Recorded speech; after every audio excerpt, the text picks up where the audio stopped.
Rodotex. Hello, welcome to my YouTube channel. We are exploring PLC programming using the tiaportal version 18, and we are focusing on counter instructions in ladder diagram. So we'll be using a counter and a timer. So the timer will be generating pulses while the counter starts to count. So let's dive in. Okay, so now let's select our CPU. Here I'm using 1215 DC-DC CPU. Okay, now let's select the normally open contact and normally close and then an output. And then we take a block, then we just type any timer you want to, but let's here in this case we use the 10 on time. That's the TON 10 on timer. Okay. So we just need then start and then the stop so that we can start the timer and then we can be able to stop the timer. Then we set a preset value of maybe 10 seconds, depending on whatever you want. You can also select yours.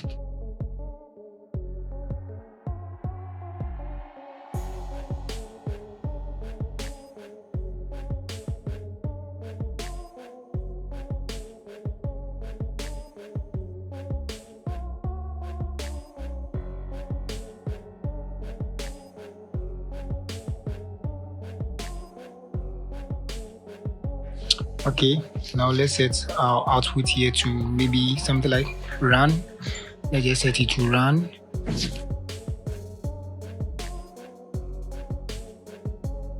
Okay, now then we'll need a close contact.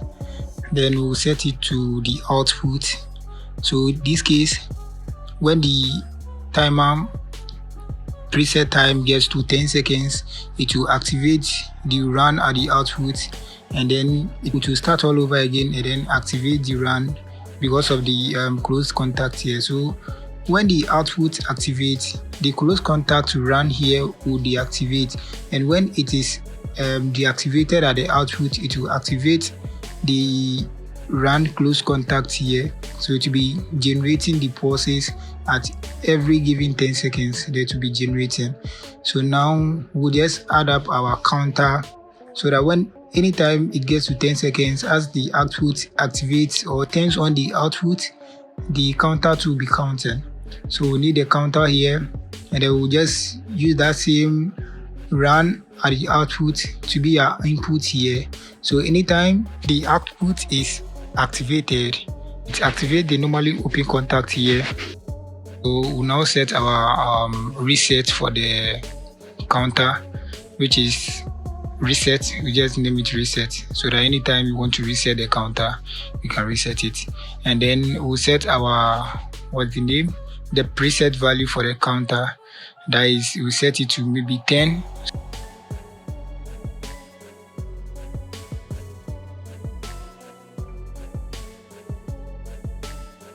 Okay, and then we just give an output.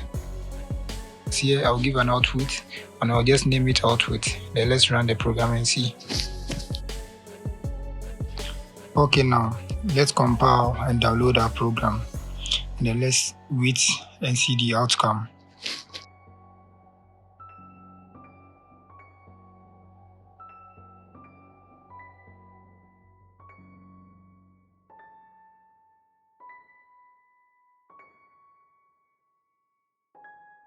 So now let's modify to 1.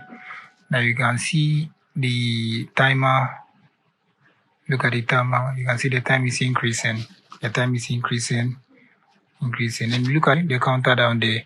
You can see the counter is also increasing by 1. Now it's 3. So every 10 seconds, it will also increase. Okay, when you look at the run here, you can see it generates a pulse here. So you can still modify the time as time goes on. You can also do your changes to also see the outcome of however you want the program to be. Thank you for watching, and I hope you will subscribe to my channel.